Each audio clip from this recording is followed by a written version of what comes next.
আমি পদ্মজা, পর্ব ১৯। লেখক ইলমা বেহেরোজ। সূর্যের প্রখর তাপে সমস্ত প্রকৃতি যেন নির্জীব হয়ে উঠেছে। উপস্থিত সবার মধ্যে চাপা উত্তেজনা কাজ করছে। রমিজ আলী, হারুন রশিদ নামক ধূর্ত মানুষগুলির চোখ ছানা বড়া। মজিদ মাতব্বর ধীর শান্ত কণ্ঠে বললেন, আপনারা চাইলে সময় নিতে পারেন, আজ এখানে। হেমলতা কথার মাঝে আটকে দিয়ে বললেন, আপনি বিয়ের তারিখ ঠিক করুন। মজিদ মাতব্বরের প্রস্তাবের চেয়ে এই প্রস্তাবে হেমলতার রাজি হওয়াটা যেন কোলাহল মুহূর্তে দ্বিগুণ বাড়িয়ে দিল। পদ্মজা হতবাক, বিস্ময়ে কিংকর্তব্য বিমূর্ত। মোর্শেদের চোখ বড় করে হেমলতার দিকে দৃষ্টিপাত করেন। আশপাশ থেকে ফিসফিসানি ভেসে আসছে। মজিদ মাতব্বর মৃদু হাসলেন। এরপর আনন্দের সহিত সবাইকে নিমন্ত্রণ করলেন। আগামী শুক্রবার আমার ছেলের সাথে মোর্শেদের বড় মেয়ের বিবাহ। আপনাদের সবার নিমন্ত্রণ রইল। কথা শেষ করে হেমলতার দিকে তাকিয়ে প্রশ্ন করলেন, দিন তারিখ ঠিক আছে? হেমলতা সম্মতি জানালেন। মোর্শেদ অবাকের চরম পর্যায়ে। কোনো কথা আসছে না মুখে। পদ্মজা ঢোক গিলে ব্যাপারটা হজম করে নিল।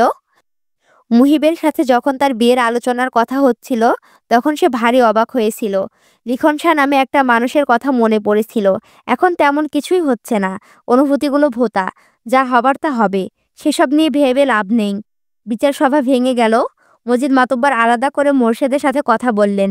তিনি আগামীকাল নিজ স্ত্রী এবং বাড়ির অন্যান্য বউদের নিয়ে পদ্মজাকে দেখতে আসবেন। মোর্শেদ হেমলতা সমস্যারও অনুমতি দিলেন। বাড়ি ফেরার পথে অনেকের কটু কথা কানে আসে। পদ্মজা আমিরের দুজনেরই চরিত্র খারাপ, এজন্য বিয়ে হচ্ছে। মাতব্বর ক্ষমতাবান বলে পুরো ব্যাপারটা ঘুরিয়ে নিয়েছেন। কিন্তু তলে তলে তো জানে নিজেদের ছেলে মেয়ে কেমন, তাই তাড়াতাড়ি করে বিয়ে হয়ে যাচ্ছে। কেউ একজন খুব বিশ্রীভাবে পদ্মজাকে উদ্দেশ্য করে বলল, কে জানে, মনে কয়তো সেরি পেট বাইধাছে, রাইতে বাপ মারে দিয়া পা ধরাইয়া বিয়া ঠিক করছে। পদ্মজার মন তিক্ত হয়ে ওঠে। হাঁটতে ভীষণ কষ্ট হচ্ছে। এত নোংরা মন্তব্য সহ্য করা খুব কঠিন। মিথ্যে অপবাদ চারিদিকে। বোরখার আড়ালে পদ্মজার চোখ দুটি ছলছল করে উঠল। খুব কাঁদতে ইচ্ছে হচ্ছে। হেমলতা পদ্মজার এক হাত শক্ত করে চেপে ধরেন।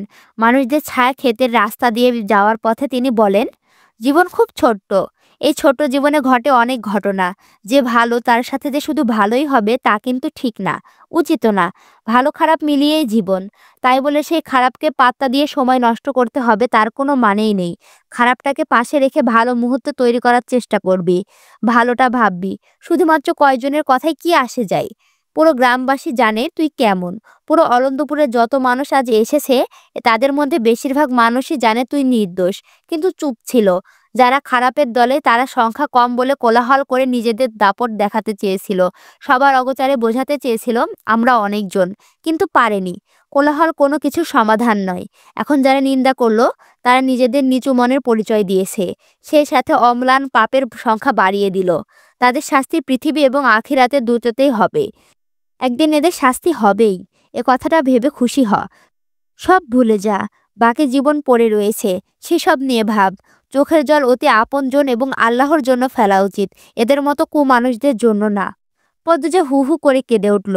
অচমকা হেমলতাকে মাঝপথে শক্ত করে জড়িয়ে ধরে কান্নামাখা কণ্ঠে বলল, তুমি জাদুকর আম্মা, তুমি জাদু জানো। হেমলতা পদ্মজার পিঠে হাত বুলিয়ে দিলেন। মোর্শেদ পদ্মজাকে কান্না থামাতে বলতে চাইলে হেমলতা ইশারায় চুপ করিয়ে দিলেন। পাশে বিস্তীর্ণ ক্ষেত, গ্রীষ্মের দুপুরের রূপ স্পষ্টভাবে দেখা যাচ্ছে। মোর্শেদের কপাল বেয়ে ঝরঝর করে ঘাম ঝরছে। তার দৃষ্টি থমকে আছে হেমলতার দিকে। একটা অপ্রিয় সত্য সম্ভাবনার কথা মনে হতেই চোখ দুটি ছলছল করে উঠল। তিনি দ্রুত চোখ সরিয়ে নিলেন, বড় করে নিঃশ্বাস ফেলেন। জীবনের লীলা খেলায় তিনি নিঃস্ব। পদ্মজার কান্না থামার লক্ষণ নেই। হেমলতা ছদ্ম গম্ভীর্যের সহিত বললেন, এত কাঁদলে কিন্তু মারব। আকাশ জুড়ে তারার মেলা। জানালা গলে চাঁদের আলো পদ্মজার মুখশ্রী ছুঁয়ে দিচ্ছে। সে বারান্দার ঘরে উপুর হয়ে শুয়ে আছে। বুকটা কেমন করছে, অনবরত কাঁপছে। হেমলতার উপস্থিতি টের পেয়ে দ্রুত উঠে বসল। হেমলতা পদ্মজার দিকে মুহূর্তকাল তাকিয়ে রইলেন। পদ্মজা নখ খুঁটরাচ্ছে। হেমলতা বললেন, ঘুম আসছে না? পদ্মজা মাথা দুই পাশে নড়ালো। হেমলতা আর কিছু বললেন না। পদ্মজা পিতন নীরবতা কাটিয়ে বলল, মেজো আপার বিয়ের তারিখ ঠিক পড়েছে? হেমলতা পদ্মজার দিকে তাকিয়ে আবার চোখ সরিয়ে নিলেন। বিছানার উপর বসে পদ্মজাকে টেনে কোলে শুতে ইশারা করেন। পদ্মজা শুয়ে পড়ল। মায়ের কোলটা এখন তার ভীষণ দরকার ছিল। হেমলতা পদ্মজার প্রশ্ন এড়িয়ে অন্য কথা তুললেন। বললেন, আমি জানি না কোনো মা তার মেয়ের কাছে নিজের বিয়ের সম্পর্কে আলোচনা করেছে নাকি, কিন্তু আমি আমার বিয়ের গল্প তোকে বলতে চাই, শুনবি? পদ্মজা সায় দিল। হেমলতা পদ্মজাকে বিয়ের ব্যাপারে আগ্রহ করে তোলার জন্য অতীতে নিয়ে যান। সেদিন রাতে আব্বা এসে বলল, ৩ দিন পর আমার বিয়ে। আমি খুব অবাক হয়েছিলাম, কষ্ট হচ্ছিল। আমি আরও পড়তে চেয়েছিলাম। এরপর শুনলাম যার সাথে আমার বিয়ে হচ্ছে তার পড়াশোনা নেই, জ্ঞানও যথেষ্ট কম, রগচটা লোক। এসব তথ্য জেনে রাগ, মন খারাপ কিছুই হয়নি। ভয় হয়, না জানি কেমন হবে আমার সংসার। বিয়ের দিন ঘনিয়ে এলো। তোর আব্বাকে তখনও আমি দেখিনি। বিয়ের দিন আয়নায় প্রথম দেখি। কালো একটা মুখ, চোখ দুটো গভীর।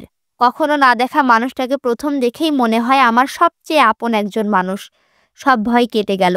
বিদায়ের সময় সবাই বলছিল দুজনকে খুব মানিয়েছে, রাত জোটক। একজন হিন্দু দিদি বলেছিলেন সাক্ষাৎ রাম সীতা। আটপাড়ায় যদি একজন ৬ ফুট লম্বার মানুষ থাকে তবে সেটা তোদের আব্বা ছিল। বিয়ের পর জানতে পারি তোর আব্বাকে বিয়ে করার জন্য অনেক মেয়েই পাগল ছিল। নিজেকে খুব সৌভাগ্যবতী মনে হতো। অশিক্ষিত ভেবে নাক কুঁচকেছিলাম। সেই আমি তোর আব্বার জন্য দিনকে রাত, রাতকে দিন মানতে রাজি ছিলাম। এতটাই ভালোবাসা হয়ে গেছিল যে তোর আব্বা ছুরি নিয়ে রক্তের আবদার করলে আমি আমার বুক পেতে দিতাম। পদ্মজা মাঝপথে আটকে দিয়ে বলল, তাও তো আব্বা তোমাকে ভালোবাসেনি আম্মা। হেমলতার হাসি উজ্জ্বল মুখটা নিভে গেল। অপ্রতিভ হয়ে উঠলেন। তিনি দৃষ্টি এলোমেলো রেখে বললেন, তাকে বিয়ে করতে বাধ্য করা হয়েছিল। পদ্মজা চুপ করে রইল। হেমলতাও নিশ্চুপ। দরজার পাশে মোর্শেদ বসেছিলেন, বিড়ি ফুকাচ্ছিলেন। হেমলতার প্রতিটি কথা বুড়ো হয়ে যাওয়া মনটাকে দুমড়ে মুচড়ে দিল। তিনি বিড়ি নিয়ে বাইরে যান চৌরাস্তার উদ্দেশ্যে। চৌরাস্তার পাশে বড় ব্রিজ আছে। ব্রিজের দক্ষিণা হাওয়ার তীব্রতা খুব বেশি। সেখানে এসে দাঁড়ান। ফেলে আসা জীবনের প্রতিটি পদক্ষেপ চোখ বুজে মনে করার চেষ্টা করেন। বেশ কিছুক্ষণ পর পদ্মজা বলল, আম্মা, প্রতিজ্ঞা করেছিলাম প্রশ্ন করব না, তবুও বলবো একদিন। পদ্মজা আর জিজ্ঞাসা করল না কোন দিন বলবে। নিশ্চুপতার অবস্থানে ফিরে গেল। মুহূর্তে কাল স্থির থেকে হেমলতা বললেন, পূর্ণা খুব কান্নাকাটি করে দেখলাম। মেয়েটা এত দুর্বল কি করে হলো?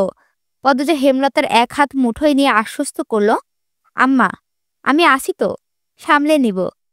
ঘরে যা, রাত হয়েছে অনেক। পদ্মজা উঠে বসল। ওনাটা ভালো করে টেনে নিয়ে জুতা পরল। বেরিয়ে যাওয়ার জন্য পা বাড়ালো। হেমলতা বিছানার শেষ অংশ থেকে বালিশ টেনে নেন। বালিশের নিচে 2টি কাগজ ভাঁজ করা ছিল। হেমলতা হাত বাড়িয়ে নেন। পদ্মজার উদ্দেশ্যে বলেন, পদ্মজা, এগুলো কি? হেমলতা ভাঁজ খুলেন। পদ্মজা ফিরে তাকায়।